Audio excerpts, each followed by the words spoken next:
Meus queridos, a palavra está no livro de Jeremias, capítulo 17, versículo 1 e o 2.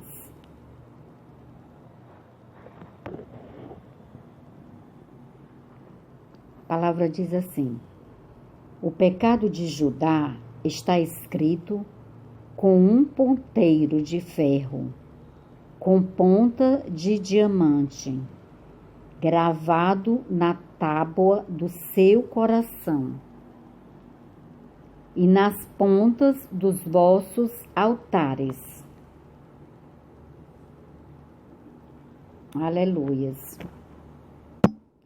Versículo 2. Como também seus filhos se lembram dos seus altares e dos seus bosques junto às árvores frondosas sobre os altos outeiros. Aleluias. Meu querido, a palavra do Senhor está aqui dizendo que o pecado de Judá está escrito como um ponteiro de ferro, com ponta de diamante, gravado na tábua do seu coração. E o pecado de Judá, você pergunta, Judá, ele é em si, toda aquela cidade, aquele povo, eles eram rebeldes. Não 100% lógico, porque a palavra do Senhor diz que há 7.000 que não se dobram a Baal. Mas uma boa parte daquela população era rebelde a Deus. Aqui fala o pecado, e o pecado de Judá era o maior pecado que Judá cometia contra Deus, era a idolatria. Eles eram idólatras a outros deuses. Eles se prostravam diante de outros altares. Aqui diz assim, que o pecado de Judá, estava escrito com ponteiro de ferro, com ponta de diamante, gravado na tábua do seu coração e nas pontas dos vossos altares. Quer dizer, Judá não tinha um só altar. Aqui diz vossos altares, quer dizer, Judá tinha vários altares a outros deuses. E Deus condena isso. Deus quer que a gente tenha somente um altar no nosso coração, na nossa vida, na nossa casa, que é um altar erguido ao Deus vivo de Israel. Amém? E no caso, Judá, ele tinha vários altares. Ele serviu a vários tipos de demônios, de deuses falsos, deuses criados por mãos humanas.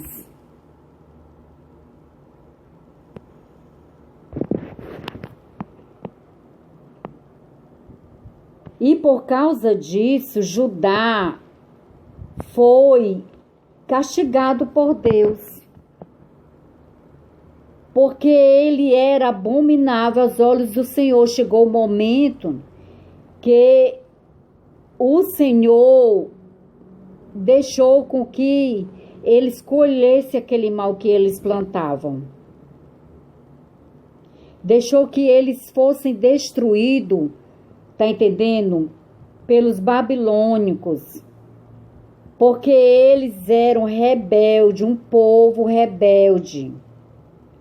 Eles insistiam em caminhar no caminho do mal, insistiam em caminhar no caminho do bem. Eles insistiam em caminhar no caminho do mal. Eles não aceitavam caminhar no caminho do bem, obedecer a palavra do Senhor. Por isso eles foram castigados. Foi um castigo divino que veio sobre eles. Tá entendendo? Para poder que eles pudessem se arrepender. Amém? Então, se você for ler o livro de Jeremias, você vai conhecer toda a história.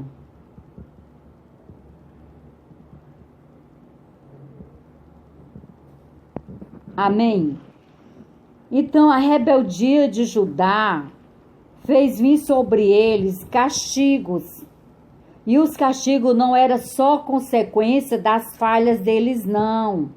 Do pecado, da rebeldia deles, não. Era consequência também de uma profecia de Deus que tinha lançado sobre a vida deles. Tá entendendo? Porque esse pecado da idolatria, meu querido, não existe só da agora. Esse pecado da idolatria existe desde que Deus criou o homem na terra. O homem sempre tem uma tendência a ser rebelde a Deus, a resistir à voz de Deus. Quando a gente ora a Deus e acha que está demorando, muitas pessoas correm para ir atrás de outros deuses.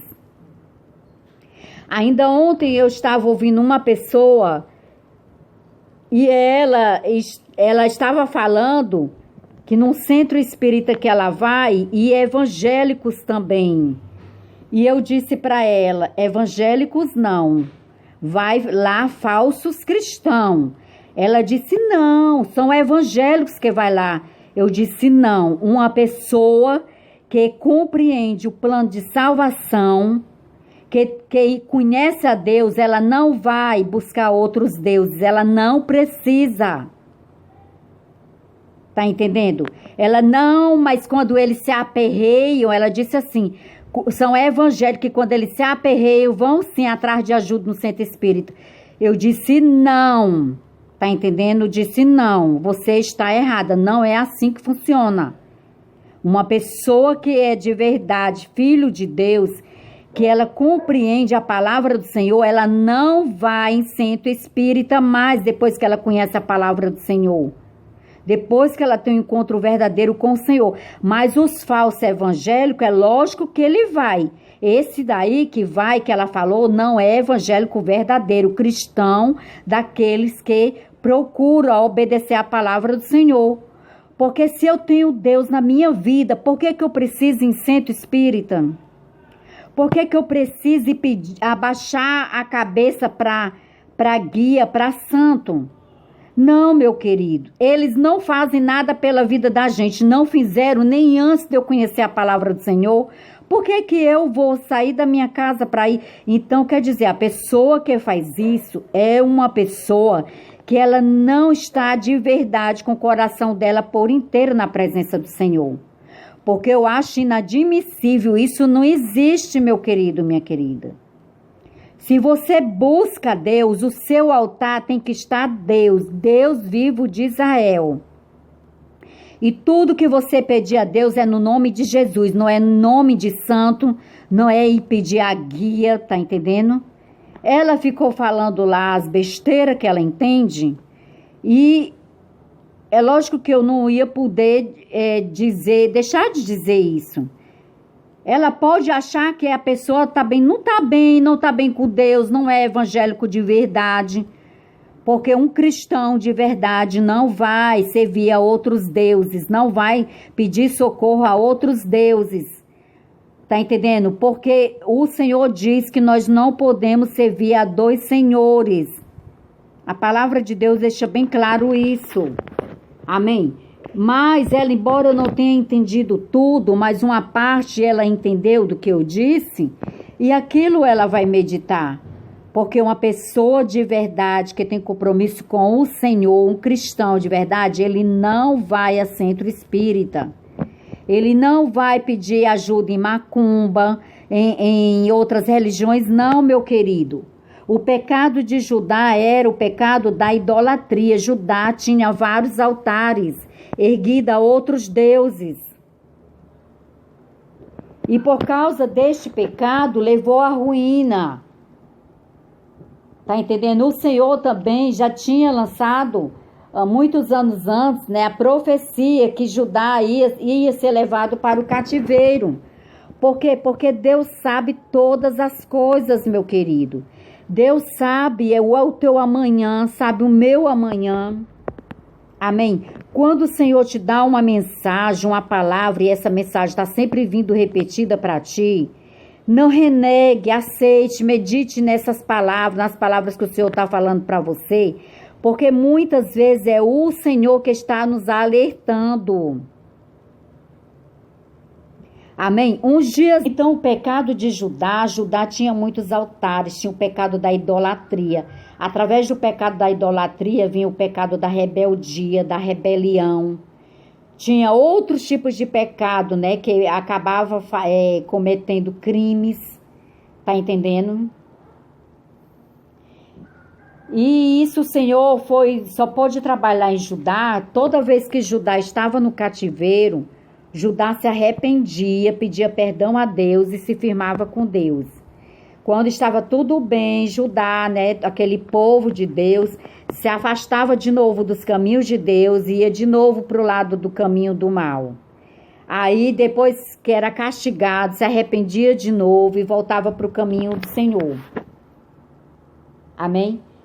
Até que chegou o momento que o Senhor libertou, né, Judá, tá entendendo, da prisão, do cativeiro, e trouxe ele de volta, né?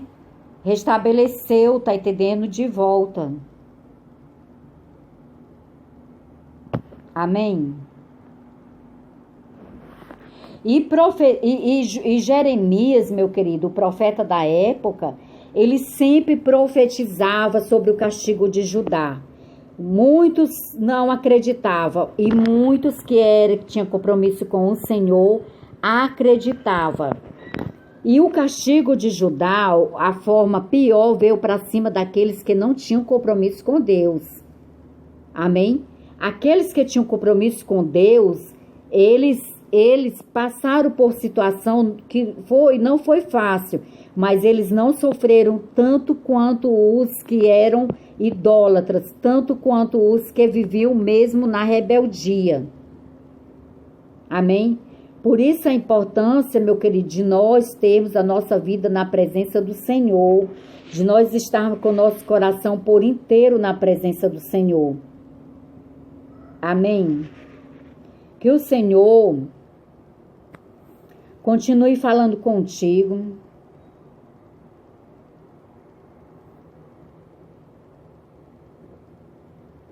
Aleluias. No livro de Jeremias, capítulo 25, o 26 a 45, vai falar os episódios, né? Tá entendendo? Da profecia, no 25 da profecia, de 70 anos de cativeiro, que o povo de Judá foi levado para a Babilônia. Mas chegou o momento que eles voltaram, né? Tá entendendo? Que eles foram livres. Mas eles tiveram que passar para aprender. Amém? E no livro de Jeremias, é um livro que fala de muitas passagens tristes para o povo de Deus. Mas também, no livro de Jeremias, também havia palavras de esperança. Tá entendendo? Porque tinha promessas de Deus para uma nova aliança com o povo dele. Quando você tem uma vida de pecado, quando você se arrepende dessa vida de pecado e você faz uma nova aliança com o Senhor, você se arrepende, pede perdão a Deus, uma nova aliança com Deus é feita, meu querido. Amém? O Senhor te perdoa. Tá entendendo? Ele pega os teus pecados quando você se arrepende, ou se eu peco, eu me arrependo, o Senhor pega os meus pecados, os nossos pecados, e Ele lança para trás das costas dele, Ele lança no mar do esquecimento. Amém? Então, e o Senhor aceita essa nova aliança que a gente faz na presença dEle, através de oração. Amém? Louvado seja Deus, que o Senhor continue falando contigo, que o Senhor continue te ensinando, ministrando ao teu coração, amém? Te peço, meu querido, você compartilhe a mensagem com seu próximo. Compartilhe com 2, 3 amigos seu do Zap, no Face, amém? Que o Senhor continue falando contigo, te ensinando. Que o Senhor te dê entendimento da palavra dele, entendimento da mensagem da cruz, daquilo que ele quer te ensinar. Que o Senhor fale ao teu coração, que o Senhor te dê um coração rendido, submisso, aquebrantado na presença dele. Amém? Que o Senhor abençoe a tua casa, os teus filhos, os teus celeiros, a tua fonte de renda. Amém? Que você, meu querido, tenha um lindo dia, fique na paz de Cristo e até a próxima, se Deus quiser. Amém?